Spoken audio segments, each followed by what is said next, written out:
All right, CEO, well, thank you very much for spending a bit of your time. You're running on a very busy schedule tonight. But yes, first of all, I'd like to welcome our hero tonight, a special guest. Yes, Kemi, welcome to PNG, first of all. Yep. How are you finding your place? Oh, it's been great. No, it's been great. It's my second visit to PNG. Long time ago, my first visit, actually, 23 years ago when I was a 19-year-old. But I got up here earlier today and had a short visit with the PM, and yeah, it's been a good afternoon. All right. Talking about being up here when you were 19, there was some. I'm hearing through the grapevine that you were up in the Highlands with Peter Spacer and all that, doing scouting work or something like that. Just tell me a bit about that. No, that's untrue. That's untrue. That's rumours that have been spread about me. But no, it was a great experience. Come up here with the junior Kangaroos. That was an under-19s Australian side.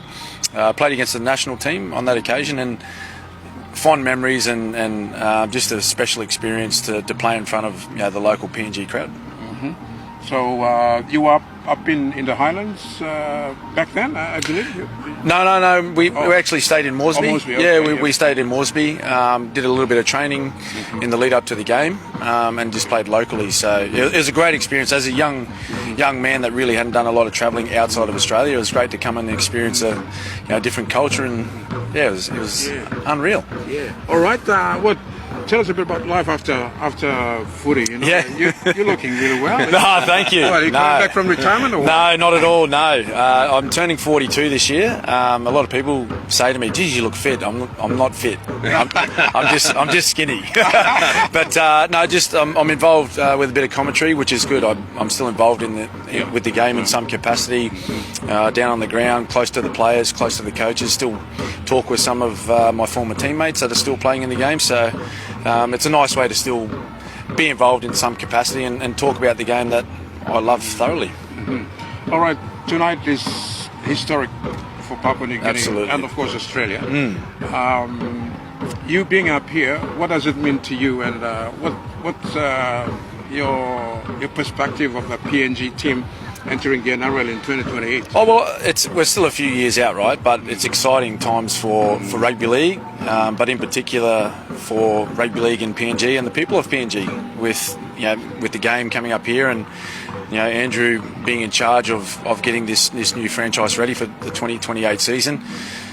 I'm very passionate about the game of rugby league. I've played it since I was 6 years of age, and having witnessed the passion that's shown here in PNG by the people of PNG, I think it can only be a positive thing for the country and for the people, and particularly for the youth of Papua New Guinea, to show them a pathway into elite sport, and having that direct access to those players. I think that can really enhance their vision of being an elite rugby league player.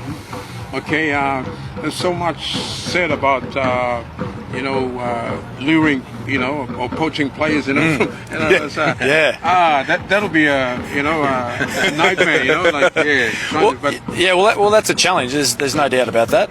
We've seen that with the new franchise that come in a couple of years ago with the Dolphins, right? But they've shown that with perseverance and hard work that they can succeed. I thought they've really went strongly in 2024 in particular. Much improvement on their first season, and that's this man's job, is to get everything in place and get it ready for those players. All right, and I think Andrew has done a really good job with Thank you, Terry. Rema. Yes. Setting up the academy. I think it was really successful. 2023. Yep. 3 years. Yeah. Yep. And I think that is the basis for this team moving Absolutely. forward. Yeah. And how do you see that happening? Well, in the next three, 4, 2028? It's vitally important, right? And I guess the benefit that the new franchise has is that there's still a few years out, so you can start planning with the youth and develop them, and with good coaching and good training facilities and the support from the community and from sponsorship and particularly the government, to give them the opportunity to be at their very best. I've seen it with the club that I played with my entire career, with the Melbourne Storm, putting funding and time into junior development. The same with, say, the Panthers.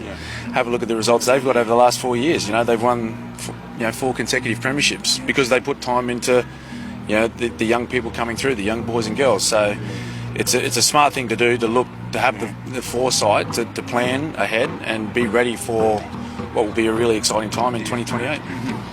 All right, Cammy, what's your role tonight? Are you going to sing or what? No, I hope not. Because Andrew said I'm just coming to watch. I hope he's not got me up doing any karaoke. Look, it's a pleasure talking to you. Thank you. And of course, who's going to be in the grand final? Storm. 2025. Storm? Yeah, no doubt the Storm. They have to. I'm putting pressure on Craig Bellamy now. Come on, Storm.